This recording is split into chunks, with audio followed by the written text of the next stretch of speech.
Hey everyone, Tone from my basement with Reverb in spirit here today to talk about the new semi-modular synth from Moog, the Subharmonicon. Big-time Moog fans may remember the Subharmonicon from Moogfest 2018's Synth Builder Workshop, available to those who are able to shell out for the Engineer's Pass.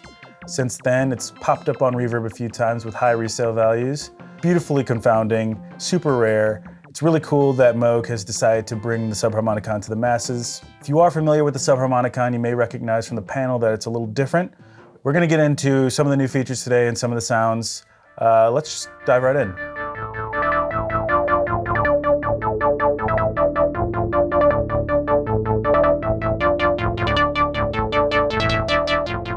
The first thing you might notice is that the Subharmonicon is the same size and form factor as the Mother 32 and the D-Fam. The three form kind of a Moog holy trinity. We're gonna see those tiered up later, but for now, let's get into the layout here on the panel. We're gonna start on the left. We have our rhythm and sequencer section with two 4-step sequencers, which can be triggered by any or all of the 4 polyrhythm generators here. You can assign those with these buttons down here. Below that, we have our master tempo knob and our transport controls. At the heart of the Subharmonicon are 2 twin oscillators, each equipped with 2 subharmonic oscillators here and here. Those feed down into a mixer where you can mix the sounds up down below, which then feed into a classic Moog ladder filter, cutoff and resonance controls here, and also a mount generated by the envelopes down below here. And on the far right, we have a 32-point patch bay, just like the Mother 32, most notably now with a MIDI input, TRS Type A MIDI adapter that ships with the unit.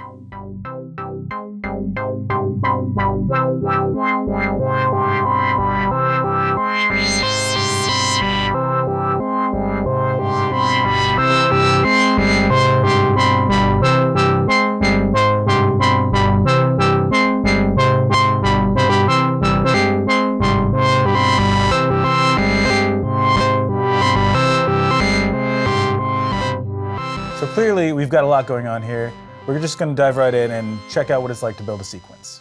So in order to get a sequence going, we're gonna open up the drone mode by pressing the envelope generator button and holding. That'll keep the envelope open so we can hear what we're doing. You'll notice first that you have 4 different quantize options, not including unquantized mode. You can cycle through them here.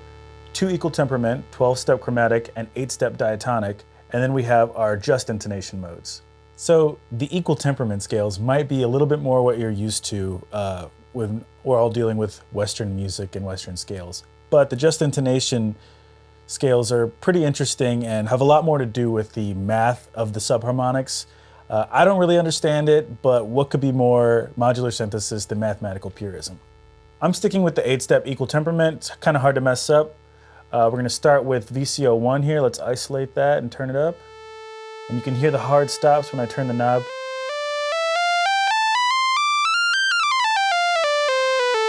And then I tune my other 2 subharmonic oscillators. Let's turn those up. So now we have this triad going.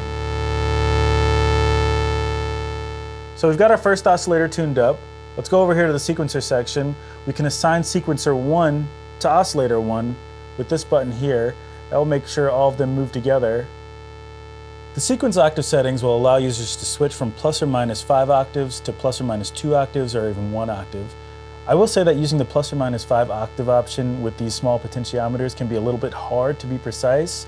I tend to stick to plus or minus 2 octaves just to allow enough range. But don't worry, the sequence 1 and sequence 2 outputs can be changed to plus or minus 5 volts for control voltage into either the Mother 32 or your other modular gear. We can assign each step individually. This really handy next button down here will allow us to page through our sequence and assign each step a note value. So here.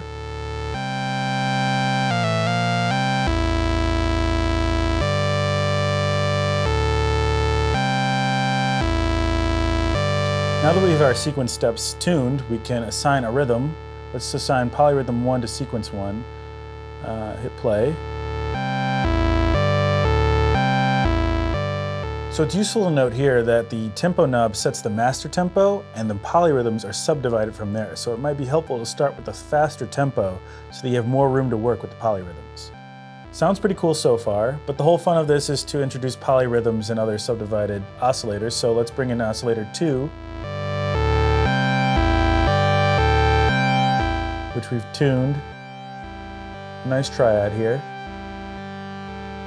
You can assign sequencer 2 to oscillator 2, and then assign polyrhythm 2 to sequencer 2.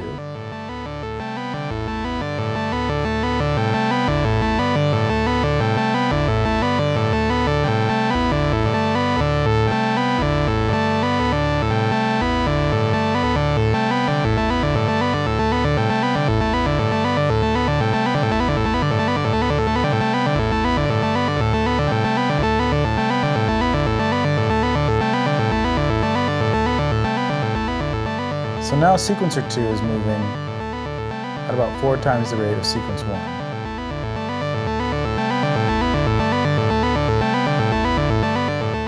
If we turn it off of drone mode, each new step means a new trigger for the envelopes on your filter and your amplifier.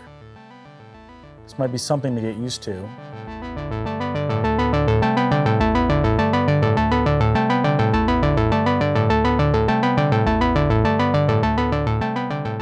One thing I noticed while playing with the sequencers was that the sequencer will re-trigger the envelopes even when not sending no data. So if you just turned on sequencer 2 and didn't assign it to any oscillators, you could use it as a polyrhythmic trigger.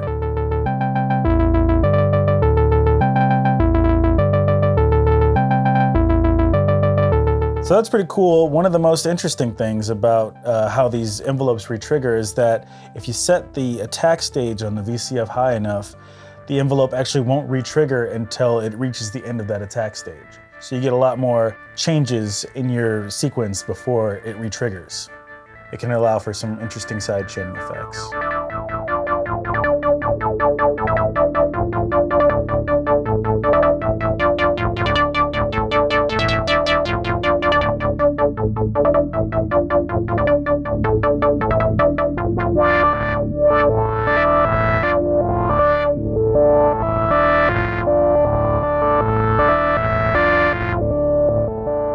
So that's sounding really cool, and we didn't even get into what the patch bay can offer us. Let's try to see what we can do with that.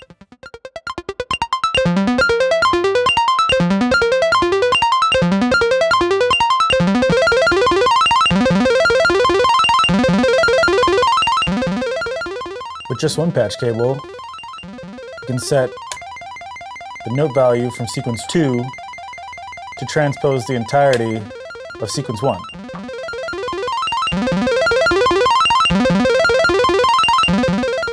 So basically with this patch, sequence 2 is transposing sequence 1 every time sequence 2 changes steps. And you can have that done polyrhythmically. So you can get some really wild things happening at really quick speeds.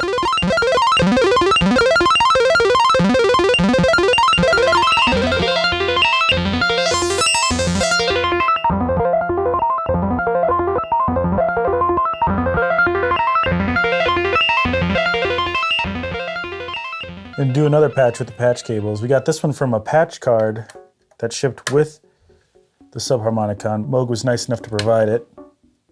This one's called Shifting Intervals. Great for just getting started. So we patched sequence 1 to VCO1 pulse width modulation and sequence 2 to VCO2 pulse width modulation. And then we took the clock out and put that into our trigger input.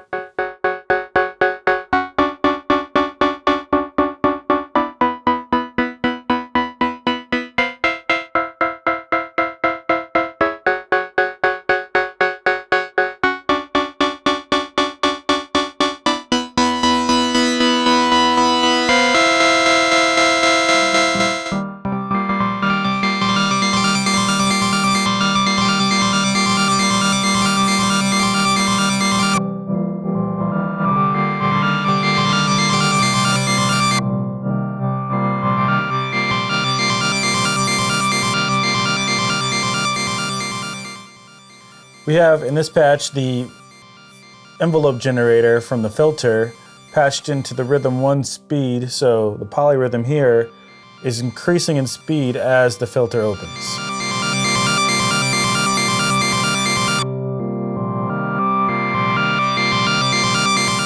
And every time it re-triggers, it starts over from slow to fast.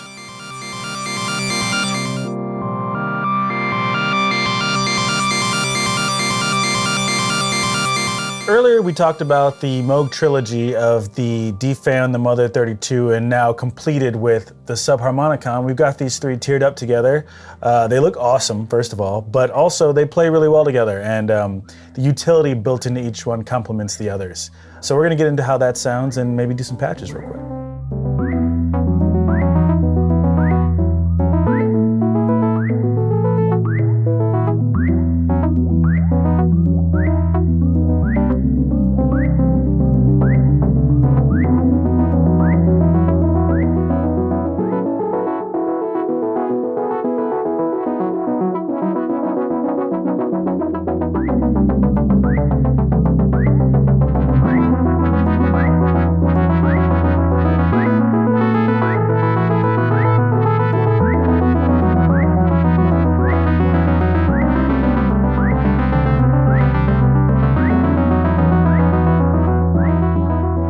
Okay, so for this first patch, we wanted a lot of interplay between the three.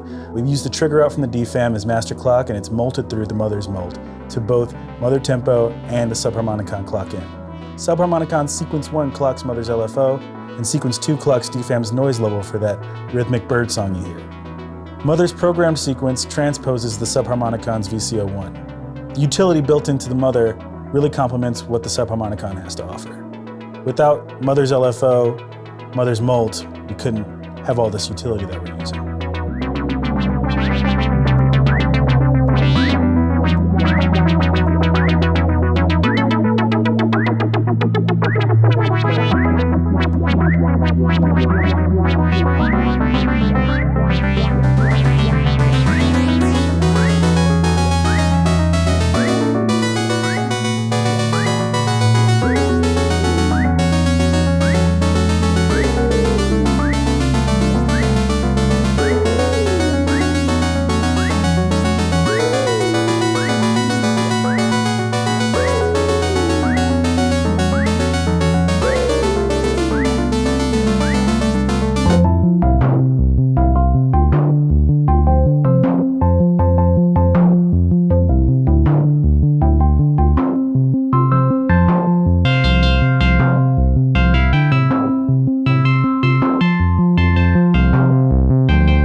Okay, great. So these work really well in their closed Moog environment, but also they're in Eurorec standard, and they work really well with the rest of your modular gear as well. The Subharmonicon is a freak, and it can bring a lot of weird functionality to the rest of your Eurorec setup. So let's go check out to see what that looks like.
So as much as we did today, there's still so much more to explore with the Subharmonicon. I'm super excited about it.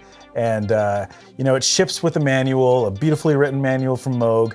And you know, if you want to do more deep diving, I hope you guys can get your hands on it too, so you can explore as well. So thanks for watching today. Leave a comment, let me know what you guys think. Stay home, play Synths.